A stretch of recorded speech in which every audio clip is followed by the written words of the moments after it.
Hello and welcome to Prairie Pulse. Coming up a little bit later in the show, we'll hear a musical performance from the Meat Rabbits. But first, join me now, our guest, the North Dakota Tourism Director, Sarah Oddie Coleman. Sarah, thanks for joining us today. Glad to be with you. Well, as we get started, we're going to talk about tourism and, of course, the coronavirus and how it's affected. But first, tell the folks a little bit about yourself and your background.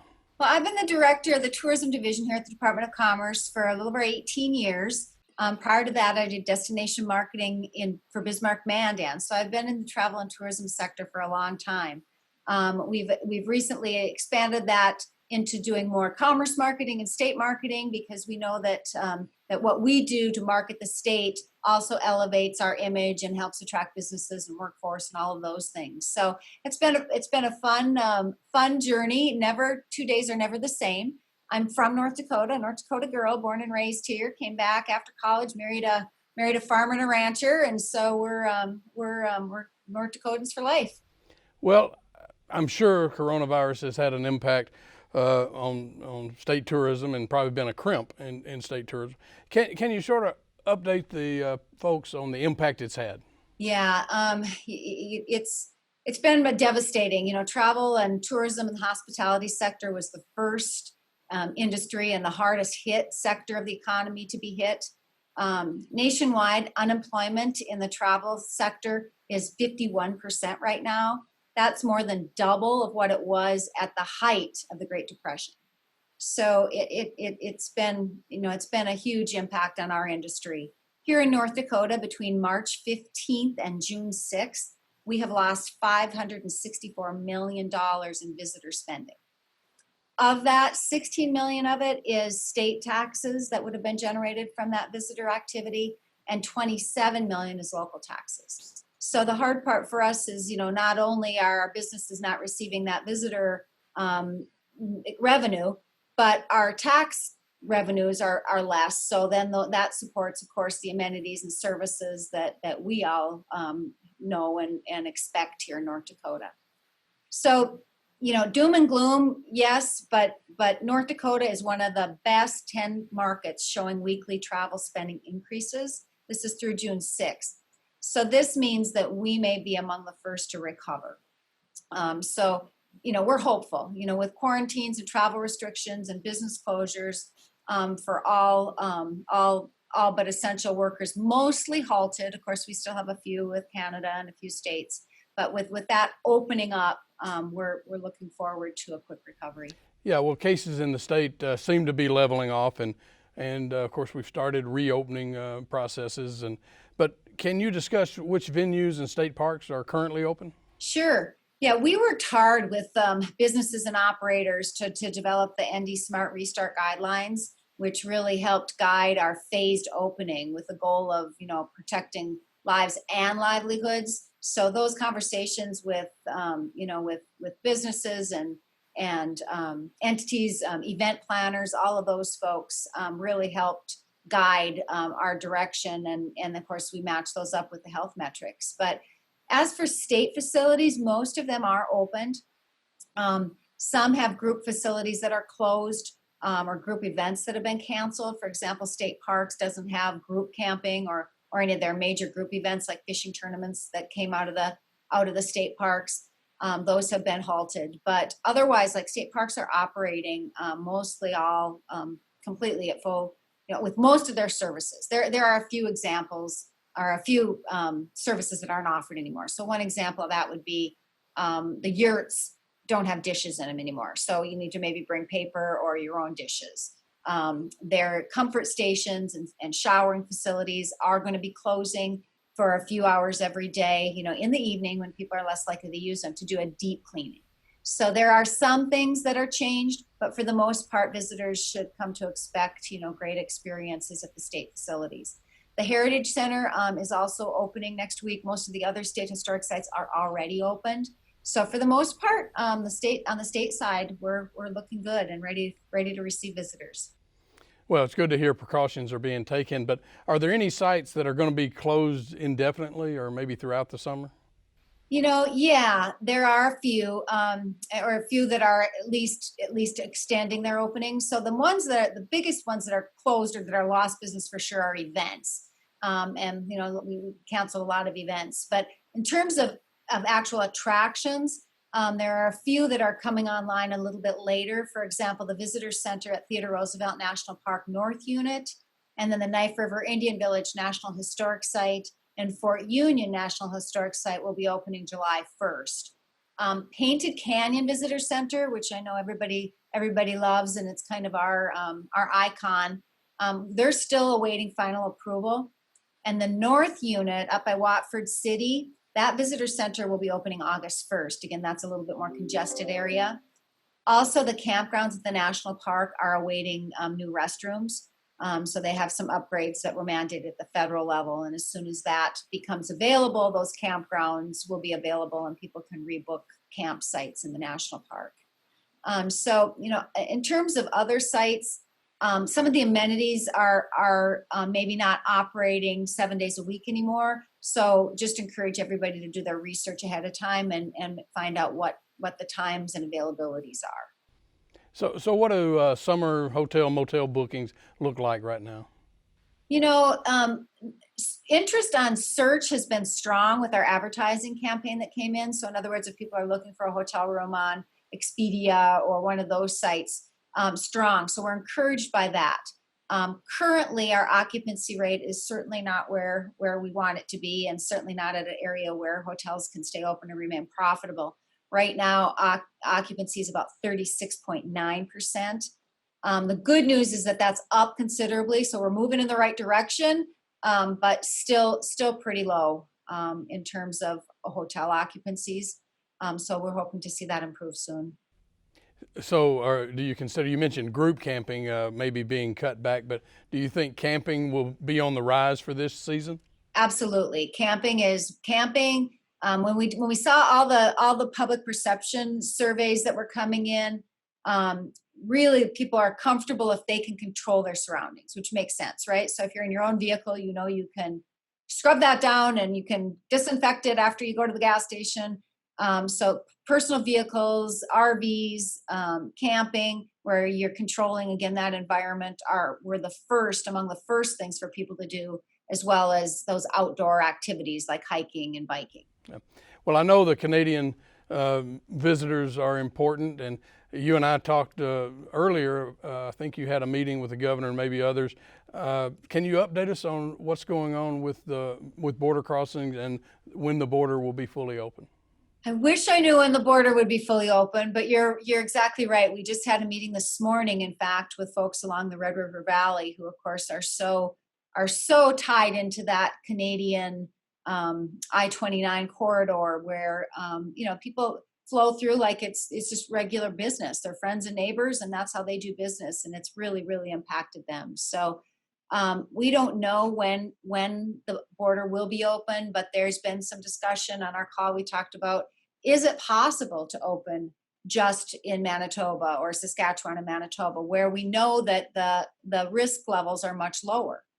And we had the federal delegation on there and the Canadian, both federal and state level officials. And so the conversations are happening. I think they are starting, I think they understand the impact that this is having on businesses and on recreation, tourism, especially travel, because this is the time of year when so many of those businesses make their money. And when you lose a whole year, right now they're using up all their reserves from last summer. So it's a critical issue. Right now, they've said that it would be through late July. Hopeful that would change, and hopeful that we can get some transparency on what will change that and how people will feel, what metrics are being used to change that. It is a Homeland Security issue and a Canadian federal issue, so it's not something that we can necessarily change here in North Dakota. It has to happen at the federal level. Okay. And, the term staycation has been around for a while, but again, do you think staycations will obviously go up this year? Yeah, we're seeing the research is showing 200 to 250 miles is the area that people feel comfortable with. So, of course, I wouldn't be doing my job if I said a staycation is staying right in your yard. you need to actually get out a little ways and make it an adventure. So that we believe that would be important, and that will be a growing trend again this year. We changed our marketing this summer. This spring, we actually went to more of an inspirational message, just to let people know, that, hey, here we are in North Dakota. We're in this together. We've got some inspiring places and great things to see. So when it's time, when you're safe, think about traveling in your own state, and followed it up with some additional in-state marketing, which we normally don't do. Normally, our priority is bringing in new revenue. But in this case, it just really made sense to support the local partners, because we knew that would be the first sector that would come back. So we're certainly encouraging North Dakotans to discover their own state this year. We have gone out into our other regional target markets and are seeing really, really positive response. Unfortunately, our budget has already been spent. We have very limited dollars for that, but early indications, anecdotal and digital analytics, show that our messaging is really resonating, and that people, will view us as a good destination. So to build onto the staycations, a new term that's being used this year is safecations. So we think that we're positioned well for that uncrowded adventure. And the advantage that we have is that in North Dakota, that's what we've always sold, right? We're not reinventing ourselves. And you are seeing some destinations that are trying to convince people that, we're safe, we're uncrowded, we're changing things up to make it safe. But this is what we've always been about. So this is an authentic message. Our new campaign this year had, uncrowded. We talked about follow your curiosity, not the crowds. And so this messaging, is just being augmented by people's interest in those types of experiences and locations.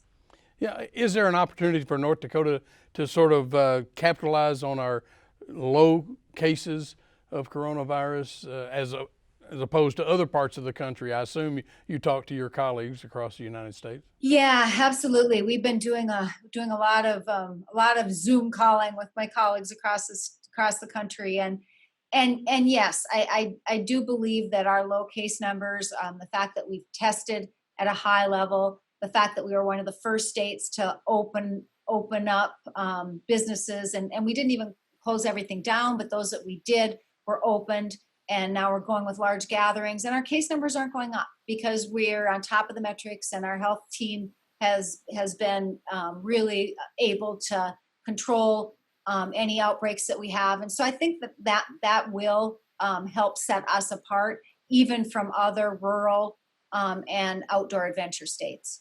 Well, so far in June, and I don't know if you've got the numbers, what's traffic been like in, sites like Medora and Theodore Roosevelt, probably two of the largest areas that receives tourism? Well, traffic at the national park was actually really high at the onset, late March. We had such nice weather, and families just needed to get out of the house, right, after all the homeschooling. And so the numbers were really strong, and so that actually had the national park decide to close down so that they could make sure that they were staffed up and being able to meet all safety needs and law enforcement needs, and get their, they didn't have summer staff. They had summer numbers, but not summer staff yet. So they closed down for a few weeks and really regrouped and shored up their resources. And so the numbers I'm hearing are pretty strong. When we looked out at the stats this week, they're reporting they changed systems, and so I couldn't get the actual numbers yet. But talked to Wendy Ross, the superintendent, just this week, and they're feeling good about where things are at. Medora, I was there last week, and it looks great. They're ready for visitors. Most everything is up and operational. Musical opens this week. They're ready too. Their numbers have been, of course, lighter. And then just in general, when you look at North Dakota Department of Transportation highway numbers, they're still down. We're still off. But we anticipate those will continue to increase throughout the summer. You mentioned events. So what impact does canceling an event like the Fargo Marathon or another one have on tourism and the economy? Huge. I'm trying to think of a bigger word than huge. The events that we have, that's obviously what attracts a lot of our visitors to the state, and the events, if you lose a whole year of revenue. in some cases. Fargo Marathon actually has rescheduled for August. So hopefully they'll be able to have probably a smaller number of runners that'll come and participants that'll come, but hopefully that will be able to continue in August. But there are other major events that are canceled. The Red River Valley Fair is one of them in the Valley. Of course, the North Dakota State Fair, Norse Coos Fest, both in Minot. In Bismarck, you've got the United Tribes International Powwow that canceled. You look at all the powwows, statewide. Those affect all the little communities that host those as well. So the number that I cited earlier, of course, doesn't even include the revenue that's generated from people attending all of these events. So the impact will be when we did the survey, this was over a month ago, the events that were on the books, every community reported between a 5 and 10 million direct expenditure loss. And places like Minot with the Norse Coos Fest and the North Dakota State Fair, their total economic impact loss will be around $90 million. So that's the hard one. And then you add to that the weddings. You don't think of a wedding necessarily as a tourism event, but it is, because family and friends from all over come into these weddings, and so many of those have been canceled or postponed till next year. So the events is a hard one. We did have a meeting this week with the large venues, and we're again trying to work together to really figure out ways so that this fall we can get back to business, or late summer get back to business with some of the other larger scale events. What have been some of the other big challenges for you during this shutdown time? Well, I think probably the biggest challenge has been how to facilitate. We want to be there to support our businesses. There are 2,900 businesses in the travel and tourism sector. And so we've really been taking it serious on how do we help them find the right resources. So, whether it's working with the rest of commerce and doing the business briefings and creating the website with all the resources that are on there for people to access, or creating the ND Smart Restart protocols, or helping to market the Care19 app. Our team has been at the core of marketing and communicating, because that's what this is all about, right? We have to tell the story. People have to feel comfortable. They have to know that what's going on. And so we've really kind of refocused a number of our team effort to a broader mission, and that is communicating what's happening, being transparent about where things are at, assisting businesses, and at the same time trying to determine the best time to invite visitors, when it's safe, and then try to figure out the quickest way that we can get these businesses in the recovery mode. Yeah, what are some good places for people to visit currently? It really depends on interests. So there are a couple ways that I'd recommend doing it. Either think about it regionally. Is there a region of the state you haven't been to? So, if you're in the West, have you not been to the Pembina Gorge? Have you not hiked the trails or gone paddling on the river there, checked out the small towns in the gorge? That would be a fun area. If you're from the East and haven't been to the Turtle Mountains, maybe you're used to going to Minnesota lakes. Well, the Turtle Mountains offer some of the same beauty as Minnesota Lake Country, but with unique culture. You've got the International Peace Gardens there. You've got the Turtle Mountain Chippewa Heritage Center there. You've got there's a Stonehenge up there. There's just a lot to do in a very scenic area. Of course, we talked about the national park. Doing that trail is always great. North Unit, South Unit, Watford City, if you haven't been there, plan a night there as well as Medora. Or the other idea that people are into certain niches. If you're into dinosaurs, you can develop a dinosaur trail. If you're into birding, check out some of the wildlife refuges. We've got them all over the state with infrastructure where you can do some really cool birding. If you're a golfer, maybe you've been to some of the destination courses. Maybe you've golfed Bully and you've golfed, the links up by Williston, and you've been to Hawktree, but you haven't probably golfed some of the smaller courses in little towns that have these great clubhouses overlooking lakes and just really fun courses. So I guess those are some of the areas that I'd consider. Most of our communities are geared up and most of the facilities are open. Some of the hours may be altered at some of the attractions and especially some of the restaurants. Some of the restaurants might be offering a smaller menu because they don't have the numbers yet or they have supply chain issues. So I think people just need to kind of lower their expectations levels a little bit, and call ahead and do some homework and help your neighbors out and discover what you haven't seen here in North Dakota this summer. Well, Sarah, we are out of time, but I want to ask you one more. Are you hopeful that we'll rebound in 2021 real quick? Absolutely. I think we're positioned very well. If we could get some additional marketing money to tell our story, continue to work with folks to make sure people are aware of what we have, because this is what people want right now. So we're positioned well. And of course, if people want more information, where can they go? Who can they contact? ndtourism.com is the place to go. We're keeping that information as current as possible with dates and times and openings. And there's great inspiration to be found there. Sarah, thanks for joining us today. You bet. Thanks for having me. Stay tuned for more.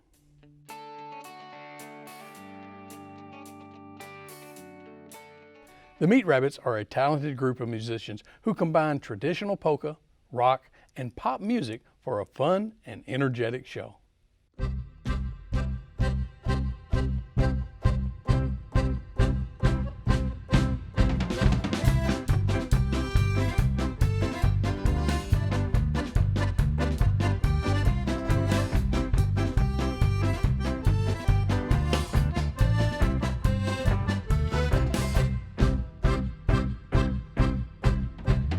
Welcome to the show. It's time to play some polka folk. Polka folk, it's more than playing a polka slow. So if you know the song, go ahead and sing along. If you don't, that's okay. You can clap and shout hooray.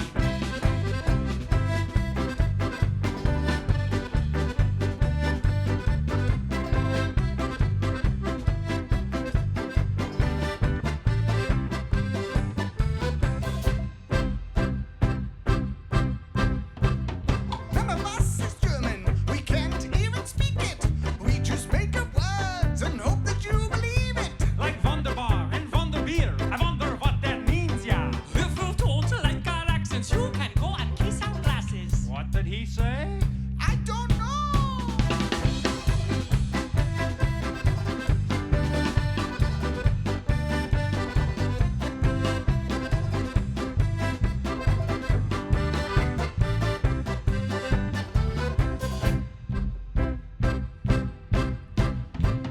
Polka time is fun as long as you are drinking beer. I don't see no beer, so soon we will be out of here. But if you've got some stash in your pocket, in your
as years go past, still there's us and still there's we. I still don't know how it could be. She chose me through thick or thin. I'm a thick and she's a thin, cause bellies grow and so is mine. From too much gin and too much wine. She's still looking at my mind. She got it, she got that nail looking good and drawn stares. And I'm left standing grinning ear to ear. Cause I got her, I don't know how, I don't care to figure out. Just hope these crazy days turn into years.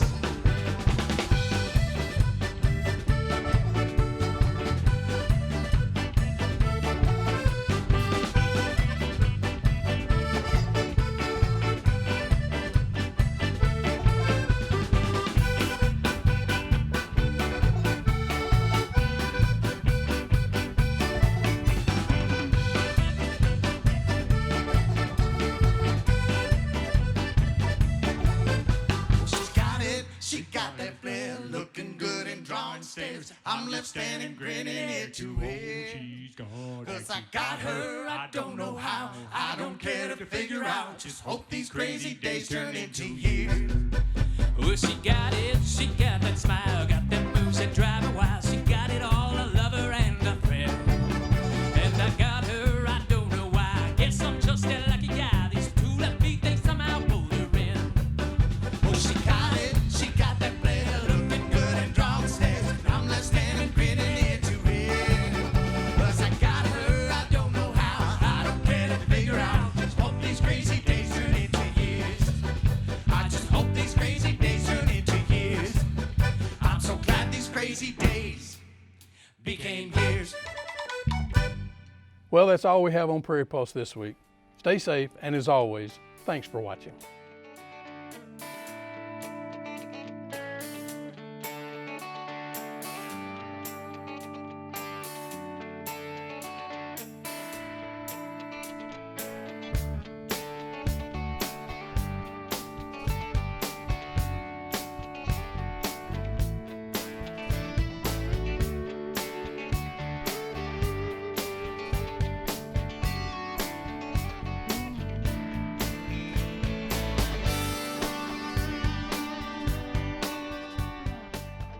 Funded by the Minnesota Arts and Cultural Heritage Fund, with money from the vote of the people of Minnesota on November 4, 2008. And by the members of Prairie Public.